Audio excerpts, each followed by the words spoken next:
The Honourable Diane Evers. Thank you, Madam President. Even though I had a bit of time to speak today, I did want to give a little bit more attention to the forests. It's probably the last time I'll be speaking on our forests, and I find them to be very, very valuable, which leads to a question that was asked earlier this week by the Honourable Jorn Sibma about the Perup fire and the rationale for why a habitat that was found to be for dibblers, marked out with tapes to be avoided.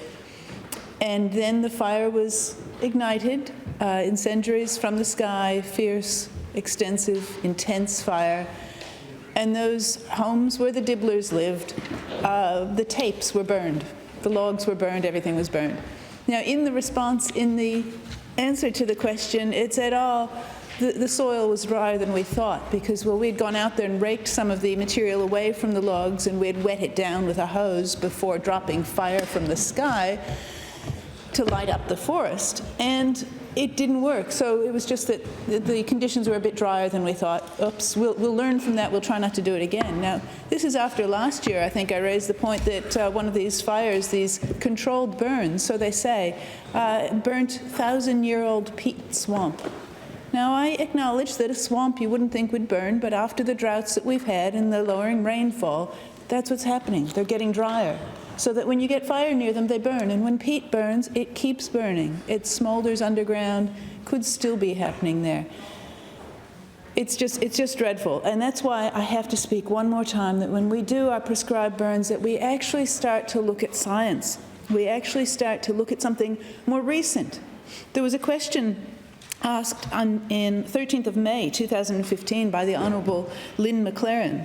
She asked the question about the 200-hectare prescribed burn target.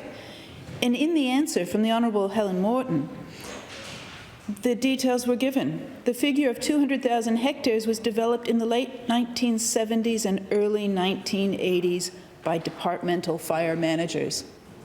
So we're still burning on whatever rationale they used back over 40 years ago, maybe 50 years ago, to burn the forests that are no longer like those forests. We no longer have as much forest as we had back in 1970. It just doesn't make sense. It begs the question, why are we refusing to consider science and research, current science and research, to determine how we should be burning these and where we should be burning? And this Perup fire that we had the answer to, it wasn't just the Numbats. It wasn't just the Numbats. It was an extensive range of flora and fauna that, you know, some of it we may not have even counted yet. But it's there, and now the fire's gone through, we've lost it. Sometimes you look at these fires and the frequency at which prescribed burns are put in, they actually make it impossible for some of those species of flora to survive, because we burn faster than it takes for those new plants coming around to actually grow and produce new seed. Where you couldn't plan an extinction any better than that. Just keep killing off the seeds before it has a chance to grow another plant and grow more seed. So I'm really just asking, please, please in this next term, review our prescribed burn plans. Don't base it on emotion. Don't base it on fear. But use science. It's got to be done, because the severity of these burns are ridiculous. And saying we're going to learn from our mistakes, it's too late. We've got to stop making mistakes around our fires. And it's interesting too, the DBCA and FPC, they've learned to start talking about Indigenous burning, like they know what they're talking about. But from what I'm hearing, the Noongar people down there who are watching what's happening and seeing this land destroyed are saying that's not what we said, that's not what we meant.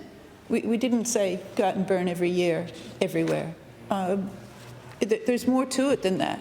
So to just take it on and say, oh yes, we know what we're doing, we've talked to a few Indigenous elders and what we're doing is fine, that's not it. You've got to look at how it was done, what we've done since then, what's happening now when we go out there to burn, because we've got to make it better.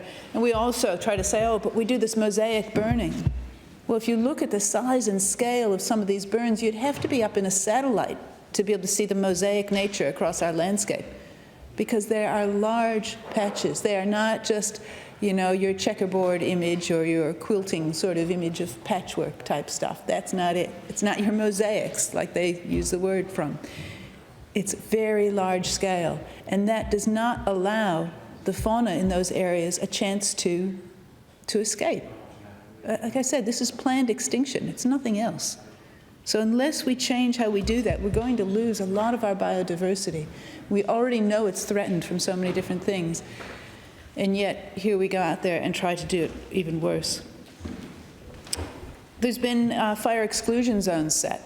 But as questioning last year, a number of the questions I put up, we changed the fire exclusion zones. You know, every couple of years it seems like.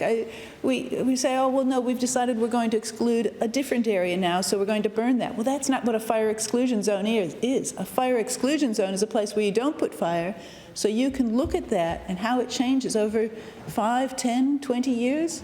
So you can actually see what the impact of not burning something might have. And we've got a big landscape. We can do this. We don't have to say that, oh, but it might become a wildfire and then get into this town or whatever. We've got areas that are not located close to towns that we can manage around these fire exclusion areas to make sure that the fire doesn't get in there. And you know what? There's a lot of people within the Department of Biodiversity, Conservation and Attractions. There's a lot of people working in there who understand this, but it doesn't seem to me and to others that they're being listened to. The people on the ground are much more sensitive to what's happening there. So why can't we hear their voice? And that's one thing I was talking earlier about speaking up for people who don't have a voice. Some of those people without a voice are the ones that are working in our own departments. The number of times I've met with them and they said, oh, don't tell anybody that I've been talking to you about this, but here's some information that you might want to know. It shouldn't be that way. Why can't we talk to people who work in the departments? Why can't they come forward and speak to their managers or even several up the scale and talk to them and say, this is what's going on? Because it's knowledge, it's information. If we were working with integrity and with honesty, and that's what we expected from people, and respect, that's what we could do. And that's what I'd like to see, so that we can actually find out the best practice for Southwest Western Australia, the best practice for jarrah forest, for Kerry forests, for mixed forests, for woodlands, because the practice for burning for each of those will be different, and it will be based on current information and Indigenous information and everything in between, and we can do it better. Now, I also just want to say a few other words about forest. Bees, as I mentioned in my valedictory speech. I mean, I don't know how many people here know that we actually export bees to Canada and possibly other places. Live bees, I think they're kept very cold, because bees are being lost around the world. Now, here, we could just keep raising more and more. It's easy to do. We've got 3,800 registered beekeepers, and I can imagine there are many, many more who are not registered. It's another industry, but we need the forests, we need the flowers on those trees to feed the bees. It's not that difficult to understand, and yet we are still stuck in the old ways of thinking trees are something you cut down, even when you don't have a market for them, even when you have to chip them up or sell them as firewood because that's the best use for them. Just doesn't make sense. Doesn't make sense at all. Ecotourism, another thing we can do within our forests. People are getting down there, you know, we're seeing so many city dwellers getting out into the country, especially if we have a shutdown or something, they flock down there. And to show them the value of our natural landscape, our natural heritage, is fantastic. They bring it back and they tell people here how wonderful it is. And hopefully they learn that we need to protect it then. Native timber, again, you know, as we spoke about earlier, cutting it down way too fast. We don't need to cut any of it. We can be developing our plantations now that will support us into the future.